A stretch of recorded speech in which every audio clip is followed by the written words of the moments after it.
आज हम बात करने वाले हैं the Soprano season 3 episode number 1 की पूरी कहानी के बारे में। पिछला सीजन टोनी सोप्रानो की जिंदगी का सबसे दर्दनाक फैसला लेकर खत्म हुआ था। टोनी को अपने सबसे पुराने और भरोसेमंद दोस्त बिग पुसी को जान से मारना पड़ा था। बाहर से देखने पर ऐसा लगता है कि अब सब कुछ पहले जैसे सामान्य हो चुका है, लेकिन सच बात यह है कि बिग पुसी की मौत ने सिर्फ टोनी की जिंदगी ही नहीं बदली, बल्कि इस घटना ने एफबीआई की पूरी इन्वेस्टिगेशन को भी हिलाकर रख दिया है। बिग पुसी कई महीनों से एफबीआई का सबसे अहम इन्फॉर्मेंट था। उसकी मदद से एफबीआई टोनी और माफिया ऑर्गेनाइजेशन की अंदरूनी जानकारी हासिल कर रही थी, लेकिन अब वो हमेशा के लिए गायब हो चुका है। एफबीआई के पास अचानक से ऐसा कोई आदमी नहीं बचता जो टोनी के सबसे करीब हो। एजेंट समझ जाते हैं कि अगर उन्होंने जल्दी ही कोई नया रास्ता नहीं निकाला तो उनकी महीनों की मेहनत बेकार हो सकती है। इसीलिए इस बार वो टोनी पर ही नहीं बल्कि उसके पूरे घर पर नजर रखने का फैसला करते हैं। उनका मानना होता है कि इंसान बाहर चाहे कितना भी सावधान रहे, लेकिन अपने घर के अंदर वो सबसे ज्यादा बेफिक्र हो जाता है। टोनी भी बिल्कुल ऐसा ही इंसान है। बिजनेस की कई जरूरी बातें वो अपने बेसमेंट में बैठकर करता है। उसे पूरा भरोसा है कि उसके घर की दीवारें उसके राज को राज ही रखेगी। यही भरोसा एफबीआई का सबसे बड़ा हथियार बनने वाला था। लेकिन किसी भी ऑपरेशन से पहले उन्हें पहले टोनी के पूरे फैमिली के रूटीन को समझना था। इसलिए कई दिनों तक एफबीआई सिर्फ निगरानी करती रहती है।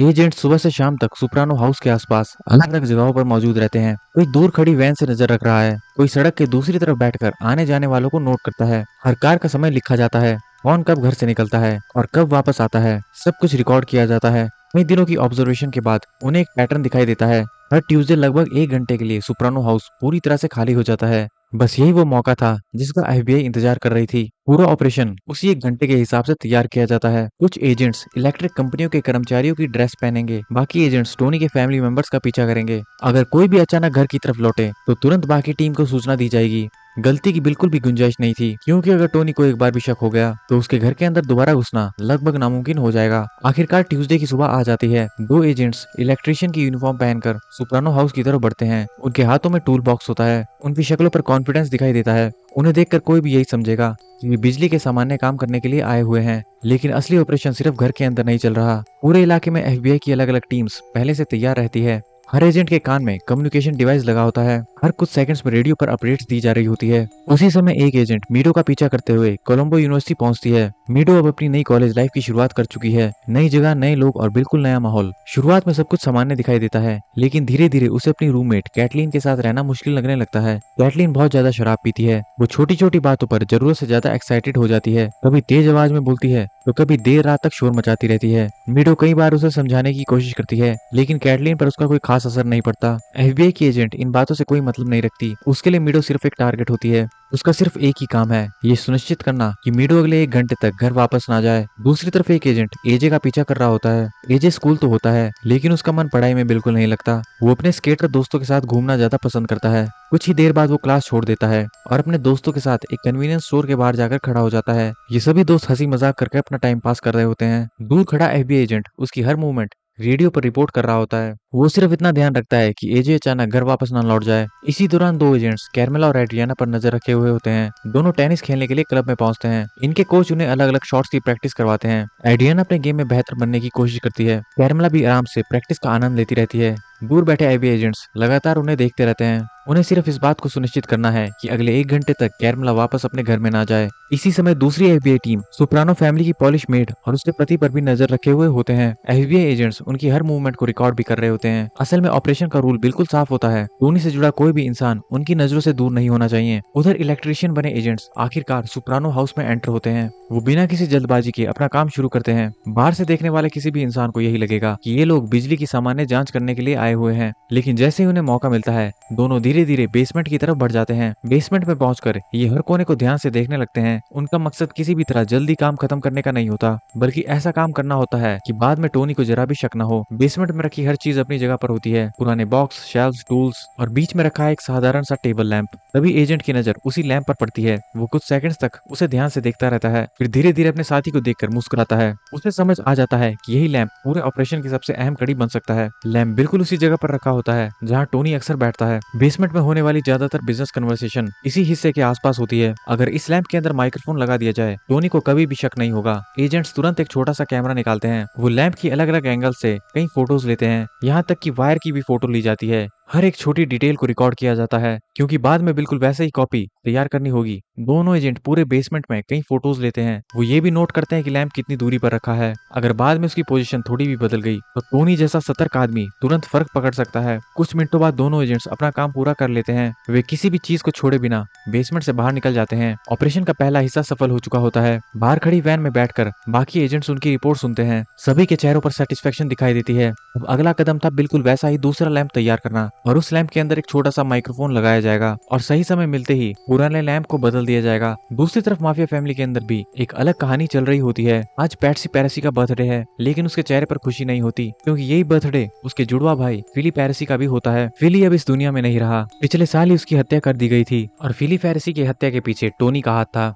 उस दिन के बाद पैट्सी बाहर से जितना शांत दिखाई देता है, अंदर से उतना ही टूटा हुआ इंसान बन चुका है। वो अपना दर्द किसी से साझा नहीं करता, ना वो टोनी से कोई शिकायत करता है और ना ही किसी से बदले की बात करता है। लेकिन उसकी आंखों में छिपा हुआ गुस्सा कई लोगों को दिखाई देने लगता है, खासकर गिगी सेस्टोन को। गिगी वही आदमी है जिसने टोनी के आदेश पर फिली को गोली मारी थी, इसीलिए पैट्सी का बदला सबसे पहले उसी तक पहुंच सकता था। गिगी कई दिनों से पैट्सी के व्यवहार पर नजर रख रहा था। उसे लगता है कि पैट्सी को शायद सच्चाई का अंदाजा हो चुका है। आखिरकार वो अपनी चिंता टोनी के सामने रखता है। गिगी कहता है कि पैट्सी पहले जैसा बिल्कुल नहीं रहा। वो पहले से ज्यादा चुप रहने लगा है और शायद किसी सही मौके का इंतजार कर रहा है। टोनी बिना कोई प्रतिक्रिया दिए गिगी की पूरी बात ध्यान से सुनता रहता है। वो तुरंत कोई फैसला नहीं करता, क्योंकि टोनी अच्छी तरह से जानता है माफिया की दुनिया में सिर्फ शक के आधार पर किसी को खत्म करना सबसे बड़ी गलती साबित हो सकती है। अगर पैट्सी सच में सिर्फ अपने भाई का दुख मनाकर आगे बढ़ने की कोशिश कर रहा हो तो उसे मारने का कोई मतलब नहीं था। लेकिन अगर वो सच में बदला लेने की सोच रहा है तो उसे नजरअंदाज करना भी खतरनाक साबित हो सकता है। टोनी फैसला करता है कि फिलहाल पैट्सी पर नजर रखी जाएगी। दूसरी तरफ एफबीआई की टीम भी अपने अगले मिशन की तैयारी में जुट जाती है। पहले ऑपरेशन में उन्होंने सिर्फ बेसमेंट की पूरी जानकारी जुटाई थी। अब उनके पास उसी लैंप की बिल्कुल वैसी ही कॉपी तैयार हो चुकी होती है। बाहर से देखने पर दोनों लैंप्स में कोई भी फर्क पहचानना लगभग नामुमकिन था, लेकिन नए लैंप के अंदर एक बेहद छोटा और ताकतवर माइक्रोफोन छिपाया गया था। अगर ये लैंप बेसमेंट पर रख दिया जाए तो एफबीआई टोनी की हर एक अहम बात सुन सकती है। अगला ट्यूसडे आते ही पूरा ऑपरेशन फिर से शुरू हो जाता है। सभी एजेंट्स पहले से भी ज्यादा सावधानी के साथ अपनी पोजीशन पर पहुंचते हैं। इलेक्ट्रिशियंस बने दोनों एजेंट्स फिर से घर के अंदर दाखिल हो जाते हैं। बाहर बाकी टीम लगातार रेडियो पर अपडेट्स देती रहती है। मिडो अभी भी कोलंबिया यूनिवर्सिटी में होती है। एजे स्कूल से बाहर नहीं निकला होता। कैरमला टेनिस क्लब में होती है। पॉलिश मेड भी अपने रोज के काम में लगी हुई होती है। हर तरफ से सिर्फ एक ही मैसेज आता है, हाउस क्लियर। एजेंट्स तेजी से बेसमेंट की तरफ बढ़ते हैं, लेकिन जैसे ही वो लैंप बदलने की तैयारी करते हैं, अचानक बेसमेंट में एक तेज आवाज आती है। सभी एजेंट्स एक पल के लिए वहीं पर रुक जाते हैं। कुछ ही सेकंड्स में उन्हें समझ आता है कि एक वाटर हीटर फट गया है। तेजी से पानी पूरे बेसमेंट में फैलने लगता है। कुछ ही मिनट पहले तक जो ऑपरेशन बिल्कुल परफेक्ट चल रहा था, वो अचानक खतरे में पड़ जाता है। अगर अब कोई रिपेयर सर्विस या पड़ोसी वहां पहुंच गया तो पूरा राज खुल सकता है। टीम लीडर तुरंत मिशन अबॉर्ट करने का आदेश देता है। सभी एजेंट्स बिना लैंप बदले बेसमेंट छोड़ देते हैं। बाहर निकलने के बाद उनके चेहरे पर निराशा साफ दिखाई देती है। कई हफ्तों की प्लानिंग सिर्फ एक खराब वाटर हीटर की वजह से बेकार हो गई थी। लेकिन एफबीआई इतनी आसानी से हार मानने वाली नहीं थी। वे फैसला करते हैं कि अगला ट्यूसडे आते ही ऑपरेशन दोबारा किया जाएगा। इस बार किसी भी कीमत पर माइक्रोफोन बेसमेंट के अंदर लगाया जाएगा। कुछ दिन बाद फिर ट्यूसडे आता है। एक बार फिर वही तैयारी शुरू होती है।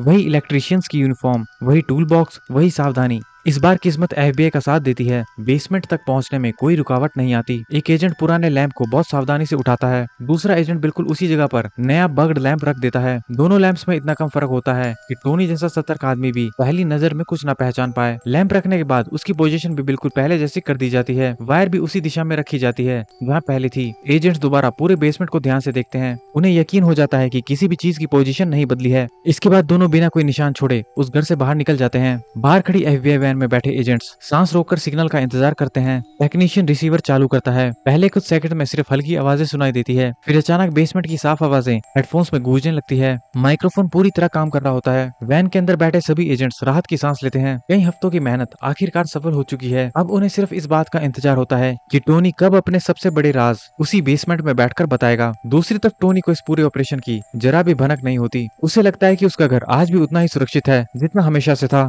वो आराम से अपनी रोजमर्रा की जिंदगी में व्यस्त रहता है। उसे बिल्कुल अंदाजा नहीं होता कि बेसमेंट में रखा हुआ लैंप अब एफबीआई का सबसे बड़ा हथियार बन चुका है। इसी बीच पैट्सी पैरेसी अपनी जिंदगी में सामान्य दिखने की कोशिश कर रहा होता है, लेकिन अपने भाई फिली की याद उसके मन से बिल्कुल भी नहीं निकलती। एक दिन वो अपनी कार में बैठकर सुप्रानो हाउस पहुंचता है। उसके चेहरे पर गुस्सा और दर्द साफ दिखाई देता है। वो धीरे धीरे कार से उतरता है, कुछ पल तक चुपचाप टोनी के घर को देखता है, फिर अपनी जेब में हाथ डालकर एक गन निकालता है। दूर बैठे एफबीआई एजेंट्स ये सब देखकर सतर्क हो जाते हैं। उन्हें लगता है कि शायद आज कुछ बड़ा होने वाला है। उस समय टोनी घर के अंदर आराम से अपनी रोज की जिंदगी जी रहा होता है। उसे बिल्कुल भी अंदाजा नहीं होता कि बाहर कोई गन लेकर खड़ा है। पैट्सी विंडो की तरफ बढ़ता है, वो गन टोनी की दिशा में तान देता है। कुछ सेकंड्स के लिए ऐसा लगता है कि वो ट्रिगर दबा देगा। एफबीआई एजेंट्स भी सांस रोककर ये पूरा सीन देखते रहते हैं। अगर पैट्सी ने गोली चला दी तो पूरा मामला कुछ ही सेकंड्स में बदल जाएगा। लेकिन तभी पैट्सी के चेहरे के भाव बदलने लगते हैं। उसका गुस्सा अभी भी खत्म नहीं हुआ होता, लेकिन वो अपने आप पर काबू पा लेता है। वो धीरे धीरे गन नीचे कर देता है, कुछ देर तक वहीं खड़ा रहता है और फिर अपना गुस्सा एक अलग तरीके से निकालता है। वो टोनी के पूल में पेशाब कर देता है। इसके बाद वो अपनी कार में बैठकर वहां से चला जाता है। एफबीआई एजेंट समझ जाते हैं कि पैट्सी अभी भी अपने भाई की मौत नहीं भूला है, लेकिन उसने फिलहाल बदला लेने का फैसला टाल दिया है। बाद में टोनी खुद पैट्सी से मिलने का फैसला करता है। शायद उसे महसूस हो चुका होता है कि पैट्सी के अंदर अभी भी कुछ चल रहा है। दोनों आमने सामने बैठकर बात करते हैं। शुरुआत में टोनी सामान्य बिजनेस की बातें करता है, फिर धीरे धीरे बातचीत का रुख बदलता है। वो पैट्सी को याद दिलाता है कि वो आज पहले से कहीं ज्यादा अच्छा पैसा कमा रहा है। फैमिली का हिस्सा होने की वजह से उसकी जिंदगी पहले से बेहतर हो चुकी है। टोनी बिना सीधा सीधा कुछ कहे उसे एक संदेश देता है, पुरानी बातें भूलकर आगे बढ़ना ही सबसे बड़ी समझदारी का फैसला होगा। पैट्सी पूरी बातचीत के दौरान शांत बना रहता है, वो किसी तरह का विरोध नहीं करता। उसके चेहरे से समझना मुश्किल था, लेकिन टोनी को इतना महसूस जरूर हो जाता है कि फिलहाल उसे पैट्सी से कोई खतरा नहीं है। दूसरी तरफ एफबीआई की मॉनिटरिंग टीम अब हर दिन की रिकॉर्डिंग सुन रही होती है। उन्हें उम्मीद होती है कि जल्द ही टोनी कोई बड़ी बिजनेस डिस्कशन करेगा, लेकिन शुरुआत में उन्हें सिर्फ घर की सामान्य आवाजें सुनाई देती है। कभी बेसमेंट का दरवाजा खुलने की आवाज, कभी ऊपर चलते लोगों की आहट। एजेंट्स हर छोटी आवाज को ध्यान से सुनते रहते हैं, क्योंकि उन्हें पता होता है कि कई बार बड़ा सुराग बिल्कुल साधारण बातचीत से मिल सकता है। कुछ दिन बाद टोनी बेसमेंट में एक्सरसाइज करने आता है। टोनी अपना वर्कआउट शुरू करता है। थोड़ी देर बाद कैरमला भी वहां आती है। दोनों आराम से बातचीत करने लगते हैं। उन्हें बिल्कुल भी अंदाजा नहीं होता कि कुछ ही कदम पर रखा हुआ लैंप उनकी हर बात को रिकॉर्ड कर रहा होता है। वैन में बैठे एफबीआई एजेंट्स टोनी और कैरमला की पूरी कन्वर्सेशन को ध्यान से सुन रहे होते हैं। वे उम्मीद करते हैं कि शायद टोनी किसी नई बिजनेस डील का जिक्र करेगा, लेकिन ऐसा कुछ नहीं होता। दोनों सिर्फ घर और फैमिली की सामान्य बातें करते रहते हैं। एजेंट्स थोड़ा निराश हो जाते हैं। इतनी बड़ी प्लानिंग के बाद भी उन्हें कोई ऐसा सबूत नहीं मिला होता जिससे टोनी के खिलाफ केस और मजबूत हो सके, लेकिन वो रिकॉर्डिंग बंद नहीं करते, क्योंकि उन्हें पूरा भरोसा होता है कि ये सिर्फ शुरुआत है। आज नहीं तो कल टोनी जरूर कोई ऐसी बात करेगा जिसका वो महीनों से इंतजार कर रहे हैं। दूसरी तरफ टोनी अपनी जिंदगी में आगे बढ़ने की कोशिश कर रहा होता है। उसे बिल्कुल अंदाजा नहीं होता कि उसका बेसमेंट अब पूरी तरह से एफबीआई की निगरानी में है। यही बात आने वाले एपिसोड की सबसे बड़ी नींव बनती है। अब मैं मिलता हूँ आपसे एपिसोड 2 में।